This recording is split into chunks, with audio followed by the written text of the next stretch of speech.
Bruce, welcome to Inside Politics for your first time. It's fantastic to be here with you. Thank you so much. It's lovely to have you. Now, Prime Minister Anthony Albanese is in Washington for a 4-day trip to visit President Biden and to have bilateral talks with him. What are the main goals for the trip from the Australian side?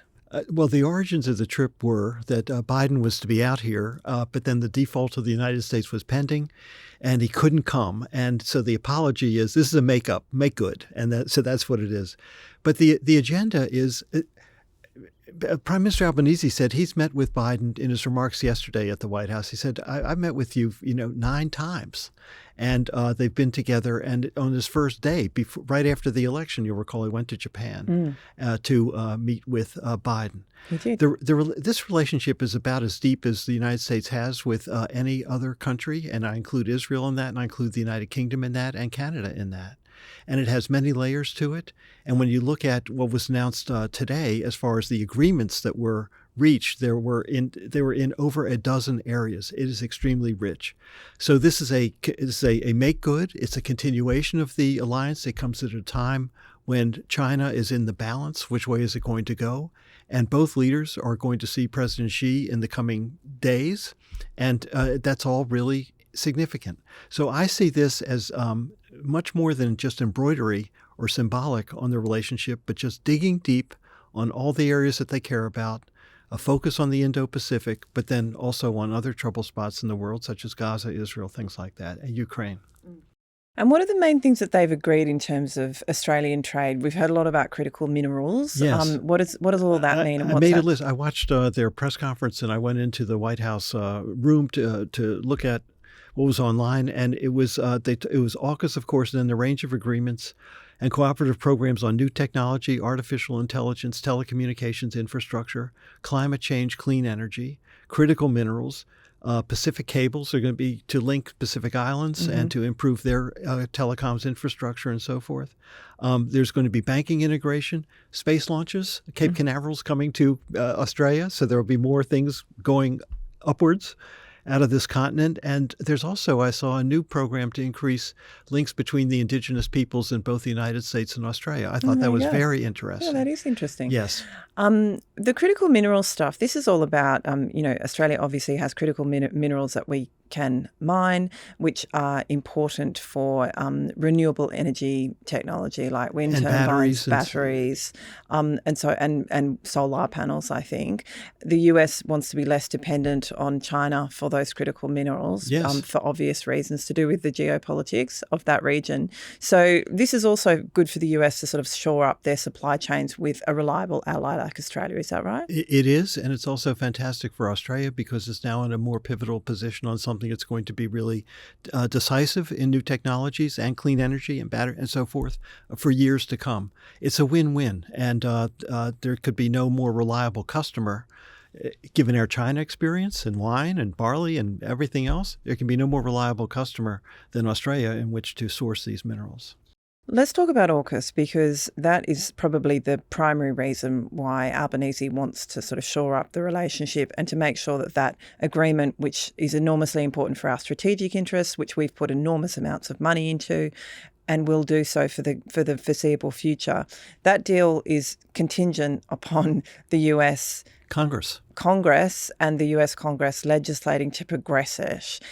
The US Congress is in somewhat of a state of disarray at the moment. I wouldn't get too concerned. Tell us about the disarray. They've just elected a new speaker, for the time being. When these things come up sometimes, this year I'm saying more, it's unprecedented how many times I use the word unprecedented to describe what's going on. But there's never been anything like the drama that's occurred with a new Speaker of the House of Representatives. It was resolved this week, and a lot of people have expressed some doubts. Is AUKUS really going to survive, and will Congress pass the legislation?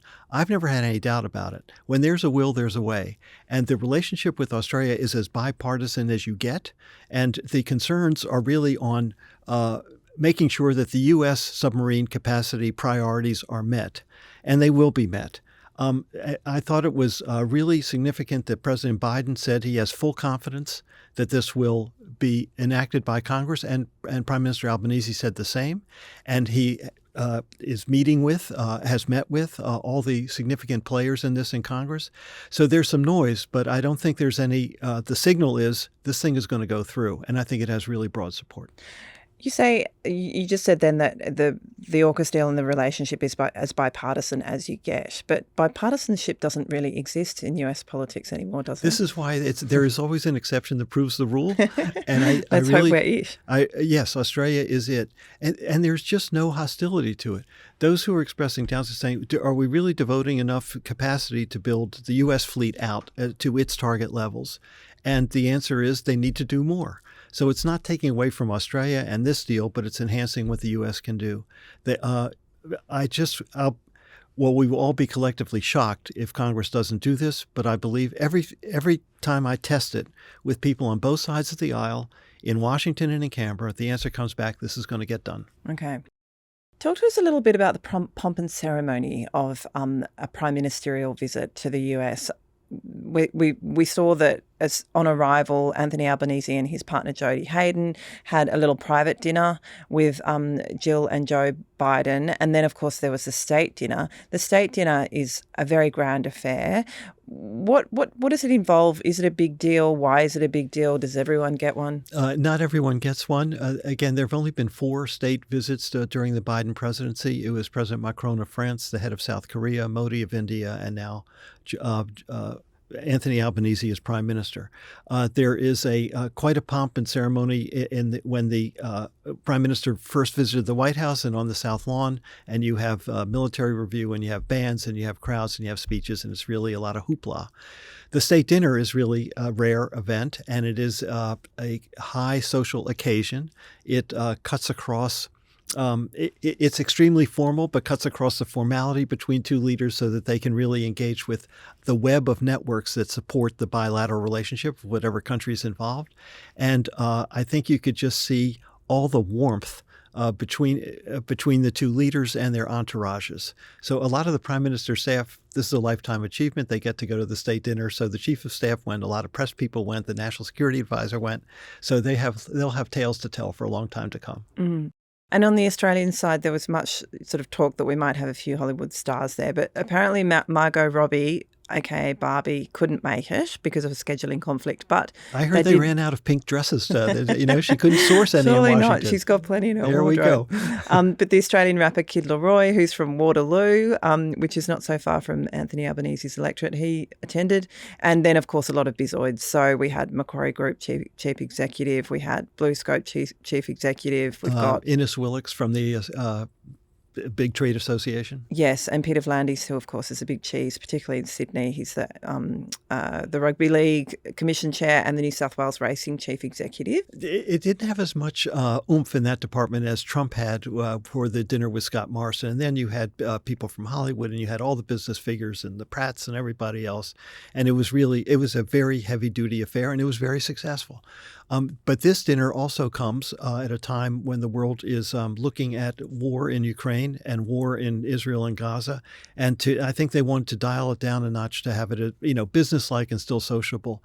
And there was no live entertainment. The B-52s it was going to be a love shack in the White House, and that was deferred, and I think wisely so, because people are really hurting in the Middle East, and to have people dancing in the White House, well, that's going on, and both countries are involved in that controversy, that war. Not a good thing to do. Yeah, that would have been a bad look. It would have been a bad look.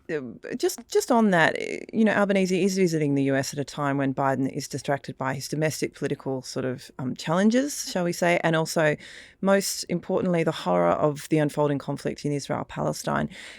Will Albanese and Biden discuss Israel? Have they discussed Israel? What are they likely to agree, if anything? And will there be pressure points there? Will the US be asking Australia to put in more or to contribute militarily? At the moment, Albanese seems pretty firm that we'll be focusing on humanitarian aid and extracting Australian citizens from the zone as opposed to doing anything broader. They absolutely discussed it, and the Prime Minister said that additional humanitarian aid is coming from Australia. I think the United States is satisfied with that.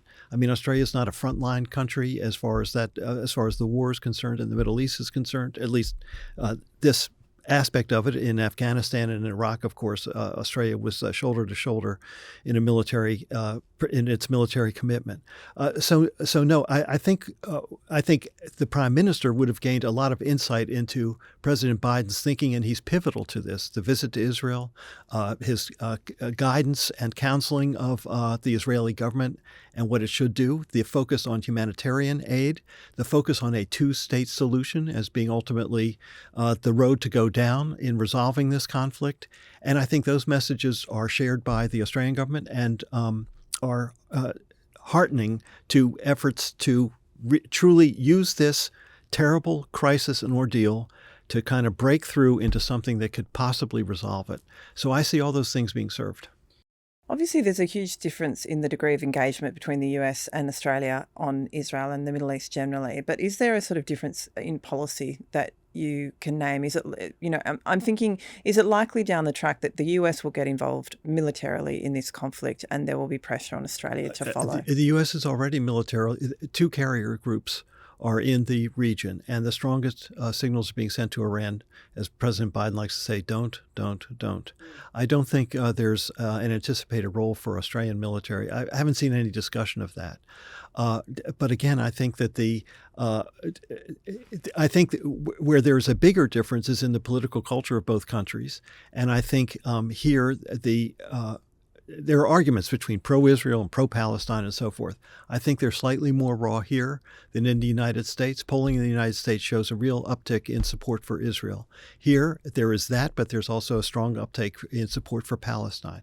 So I think there's a little bit of a difference, but I don't think it alters the posture of either leader and where they've said this is our policy in the Middle East. I don't see there's any change in policy for Australia as a result of this visit to Washington.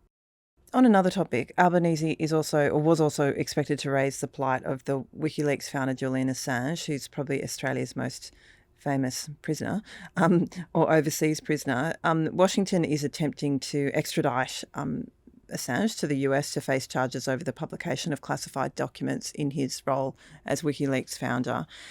Are they and Australia's sort of trying to stop that extradition and ideally free Assange.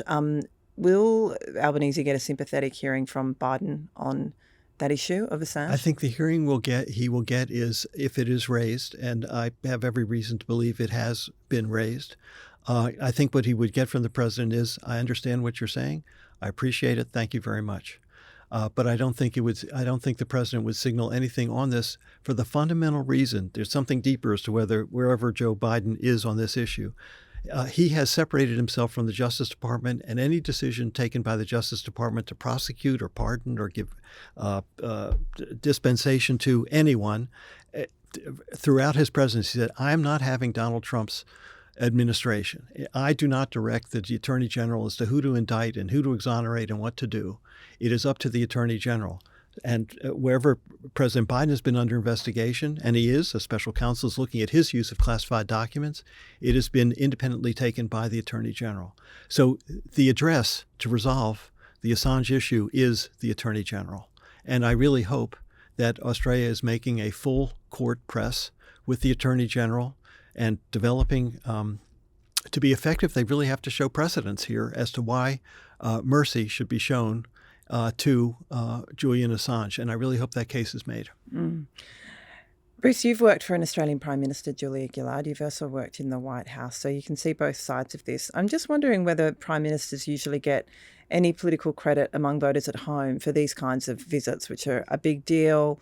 Their black tie, the B-52s may or may not perform. But do voters at home care?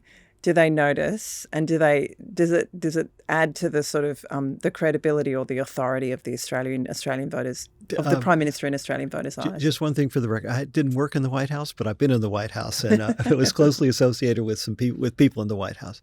I think the payback is not as direct as what you do on domestic policy.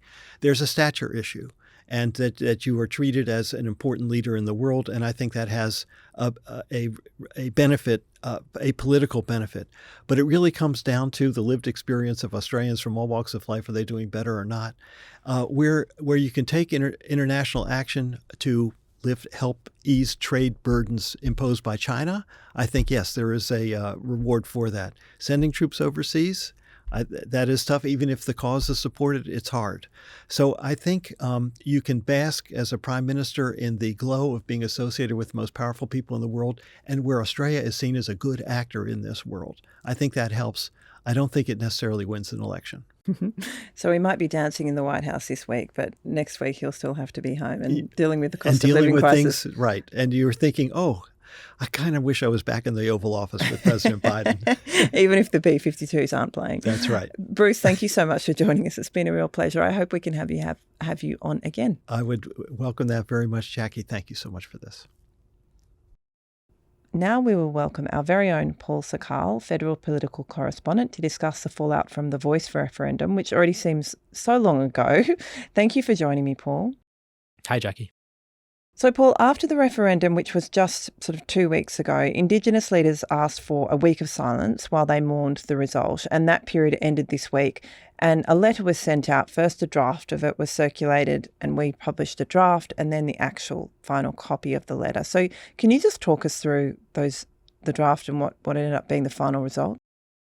Yeah, so on the day of the referendum, at about 3 o'clock that day, Indigenous leaders across the country started receiving calls from some of the central figures involved in the Yes movement saying that a document was being drafted which would, on the night of the referendum, tell the Australian public that the key Indigenous leadership was going into what they described as a week of mourning, which would mean that they weren't doing media for a week. They wanted to kind of grieve and think of a pathway forward, which was probably understandable. As that week went on, there was a second statement that began to be drafted, again by figures involved in the Indigenous movement. There was a big email chain of about 50 people, and the drafts were being worked through and there were track changes being made, and it became clear later in the week that a pretty sizable chunk, definitely not a majority, but an important group of Indigenous leaders, many of whom had been around for a longer period of time, quite an experienced group, said in the email chain that they wanted nothing to do with this statement. It was too incendiary. It kind of criticised the Australian public for its decision, and it was likely only to cause kind of an inflammatory moment in which it looked like the Yes leaders had not accepted the result. Our colleague, the Sunday political correspondent Lisa Vicentin, got her hands on it. She published the draft in the Sunday paper before it was actually sent out. It then ended up getting sent out later on that Sunday, I believe, so a few days ago, and it was toned down a bit, but it was still very critical of the Australian public's decision. It called it a shameful act, and it said that the only kind of political entity or the only thing that needed recognition was not Indigenous Australians' role or place in Australia, but actually the, quote, ongoing non-Indigenous occupation of Australia. So it kind of questioned the political foundations of the nation. Mm.